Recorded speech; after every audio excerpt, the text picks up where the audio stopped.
So we went in for awareness drives in communities, schools, colleges, dance dramas, and it was going on like that. But then finally what happened is that we realized in Kerala especially, there is no lack of awareness. Everybody knows, okay, you should not litter, you should not trash, you should probably manage your waste. Everybody knows. So it was not awareness that was lacking. What we found was lacking is concern. Nobody cares. People simply don't care. We play the blame game, but we don't care. So that is one area that we had to start working on, the concern factor.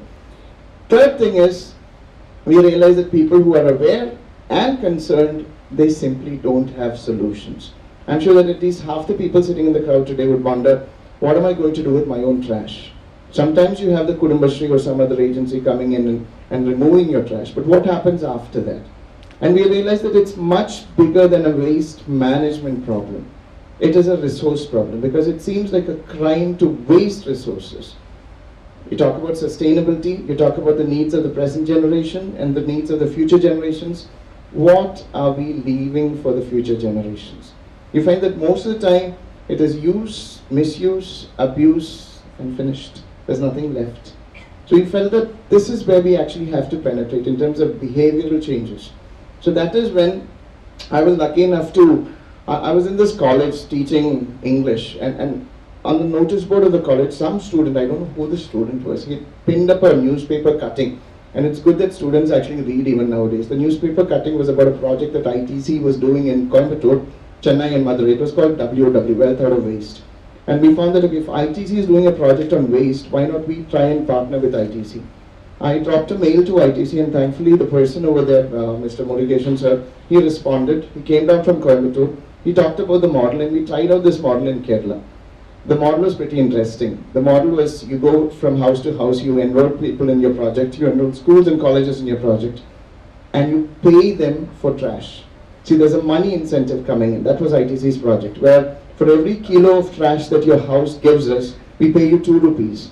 But the incentive over there, it helped train people to segregate waste at source, because we wouldn't take sanitary waste, we wouldn't take food waste, we'll take only dry recyclables.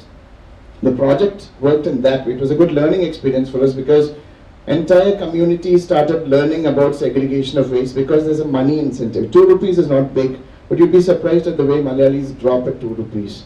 Because if it's 2 rupees for your trash, everybody's willing to segregate, and that worked out fine.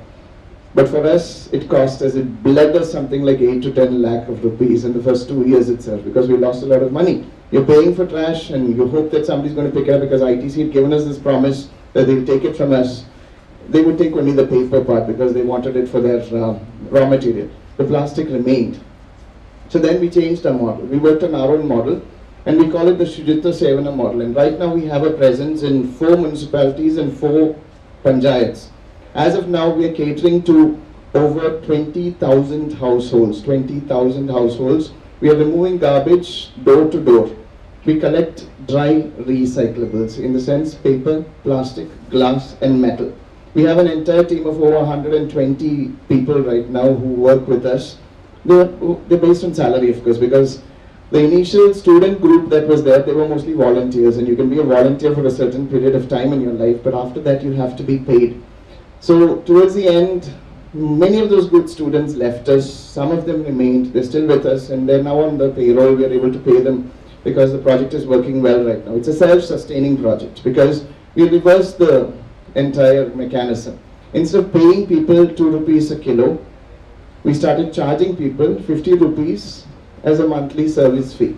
Now, of course, again, you meet a lot of resistance over here because as far as people are concerned, the mindset of every Indian is that waste is money the other way around. Because your only experience with waste removal is the local scrap dealer coming to your house for your broken buckets and broken chairs and old powder tins, where you actually bargain for the money.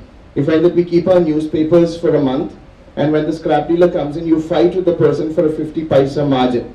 You say that if you can give me 8 rupees, you can take my newspaper, or 9 rupees, I won't give you for 7 rupees. The question is, if the scrap dealer doesn't take it, what do you do with it? If a scrap dealer doesn't remove your garbage, what do you do with it? You can't eat it. You can't deep fry it and serve it with masala to somebody. So we have the same resistance. We operate in, like I told you, 20,000 households, but our entire, say, touch point is around 40,000 households. Unfortunately, only 50% of the people actually cooperate, because most people have the habit of holding their garbage right now, because every month you have to pay a service fee of 50 rupees. So rather than pay it every month, people have actually developed the habit of saving their garbage for 2 months, so that they can save on 50 rupees over there. So these are the kind of everyday challenges that we face, but then yes, we are running as a completely sustainable operation. It funds by itself, because when you charge 50 rupees from a household, it runs by itself. The last 3 years have been good, because Apollo Tyres Limited as a corporate became interested in our activities, and they've taken up our project as a CSR activity. So the last 3 years have been really good for us, because we have plenty of fun.